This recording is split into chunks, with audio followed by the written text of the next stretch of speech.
Hi అండి, welcome to my channel. So ఈరోజు వీడియోలో ఏంటంటే నేను ఈ సింపుల్ ఆరెంజ్ కలర్ లుక్ని చూపిస్తాను. అంటే ఈరోజు కలర్ ఆరెంజ్ థీమ్ కాబట్టి సో ఇదేంటంటే మనకి ఫెస్టివల్స్ టైంలో అది చాలా ఈజీగా అయిపోతుంది గైస్. అండ్ ఇంకొకటి ఏంటంటే మేకప్ లుక్ నుండి మీ ఫేస్కి ఏంటంటే అంత ఎక్కువ కవరేజ్ అది రాదు. అంటే నేను ఫౌండేషన్ని బ్లెండింగ్ అలా చేస్తున్నాను అనమాట. సో ఫస్ట్ నేను ఏం చేస్తున్నాను అంటే నా ఫేస్ మీద స్కిన్ కేర్ అంతా అప్లై చేసిన తర్వాత మాయిశ్చరైజర్ అంతా అప్లై చేసిన తర్వాత నేను డైరెక్ట్గా దాన్ని నార్మల్ మాయిశ్చరైజర్ అప్లై చేసినట్టు నేను ఆ మేబిలిన్ ఫౌండేషన్ని అప్లై చేస్తున్నాను మొత్తం ఫేస్ నెక్ అంతా. ఆ తర్వాత ఏంటంటే నేను ఈ మేబిలిన్దే అగైన్ కన్సీలర్ని యూస్ చేస్తున్నాను జోష్న ఐస్ చుట్టూరానే డార్క్ సర్కిల్స్ని హైడ్ చేయడానికి. మీకు ఒకవేళ ఎక్కువ ఇన్పర్ఫెక్షన్స్ ఉంటే ఇంకా ఎక్కువ స్టెప్స్ యూస్ చేయొచ్చు. అండ్ ఆ తర్వాత ఏంటంటే కాంపాక్ట్ తోటి నేను నా ఫేస్ మొత్తం సెట్ చేసినాను. నాది ఆయిలీ స్కిన్ కాబట్టి మీరు డ్రై స్కిన్ అయితే జస్ట్ ఐస్ చుట్టూ అప్లై చేస్తే సరిపోతుంది.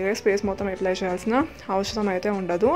అండ్ దీనివల్ల ఏంటంటే చాలా తొందరగా అయిపోతుంది బ్లెండింగ్ అనేది. అండ్ మనకి పండగల టైంలో ఎలాగో టైం ఉంటుంది కదా, సో ఈజీగా అయిపోతుంది అనమాట. కాకపోతే కేకీ లుక్ రాకుండా ఉండాలంటే కొంచెమే ఫౌండేషన్ని తీసుకోండి.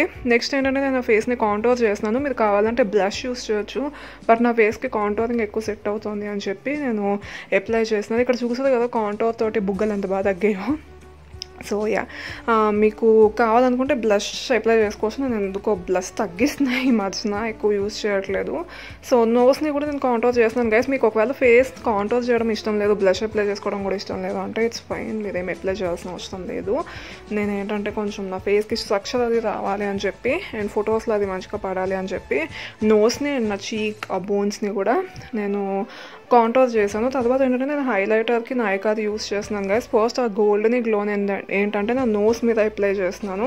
తర్వాత బ్రాంజింగ్ షేడ్లా ఉంది కదా, సో అదేంటంటే నా ఫేస్ మొత్తం అప్లై చేస్తున్నాను అనమాట. దీనివల్ల ఏంటంటే చాలా న్యాచురల్ హైలైటింగ్ ఫినిష్ అది వస్తుంది. అసలు మీ స్కిన్ మీద నిజంగానే ఏం అప్లై చేసినట్టు ఉంటుంది అనమాట. ఏదో మీ స్కిన్నే న్యాచురల్గా గ్లో అయిన గ్లో వస్తుంది. అందుకని చెప్పి నేను ఇది తీసుకున్నాను, న్యాచురల్ ఫినిష్ ఇస్తుంది అని చెప్పి. తర్వాత ఏంటంటే ఐ మేకప్కి నేను ఫస్ట్ ఏంటంటే ఆ రోజ్ గోల్డ్ షేడ్ని మ్యాట్ షేడ్ అది నేను క్రీజ్ పైన అప్లై చేసి తర్వాత క్రీజ్ లైన్ మీద ఏంటంటే light orange and pink mix అయిన అంటే పీచ్ షేడ్ అనుకోండి, సో అది అప్లై చేస్తున్నాను. తర్వాత నా లిడ్ మొత్తం ఏంటంటే ఆరెంజ్ షిమ్మరీ షేడ్ని నా ఫింగర్స్ తోటి అప్లై చేస్తున్నాను. ఎప్పుడైనా కానీ షిమ్మర్ షేడ్స్ మీ ఫింగర్స్తో అప్లై చేస్తేనే మంచిగా కలర్ పే ఆఫ్ వస్తుంది గైస్. తర్వాత పైన అప్పర్ ల్యాష్ లైన్ మీద ఏంటంటే మేబిలిన్ ఐలైనర్ని యూస్ చేస్తున్నాను గైస్. అండ్ లోయర్ ల్యాష్ లైన్కి వచ్చేసరికి ఏంటంటే నేను ఫేసెస్ కెనడాది కాజల్ అప్లై చేస్తున్నాను. అది కూడా చాలా సన్నగా అప్లై చేస్తున్నాను, అంటే ఐస్ని ఎక్కువ డ్రమాటిక్ ఉంచట్లేదు. ఈరోజు మేకప్ లుక్ మొత్తం ఏంటంటే చాలా న్యాచురల్గా న్యూట్రల్గా ఉండేటట్టు అండ్ ఆ కలర్ అనేది పాప్ అయ్యేటట్టు పెడుతున్నాను అనమాట. సో కింద కాజల్ అప్లై చేసిన తర్వాత మళ్ళీ నేను నా ఫింగర్ తోటి స్మజ్ చేశాను. తర్వాత మస్కారా అప్లై చేస్తున్నాను, ఒక 2-3 కోట్స్ అప్లై చేశాను. మీరు కావాలనుకుంటే ఫాల్సీస్కి వెళ్ళొచ్చు, అది మీ ఇష్టం. తర్వాత ఏంటంటే నేను ఈ లారియల్ది ఆరెంజ్ లిప్స్టిక్ అప్లై చేస్తున్నాను, మీరు ఏదైనా యూస్ చేయొచ్చు guys. So S that's all for today's video. నేను మళ్ళీ నెక్స్ట్ వీడియోలో కలుస్తా. ఐ హోప్ మీకు ఈ వీడియో హెల్ప్ఫుల్ అవుతుంది అనుకుంటున్నా. So yeah, see you in the next one. Till then take care, bye సన్షైన్స్.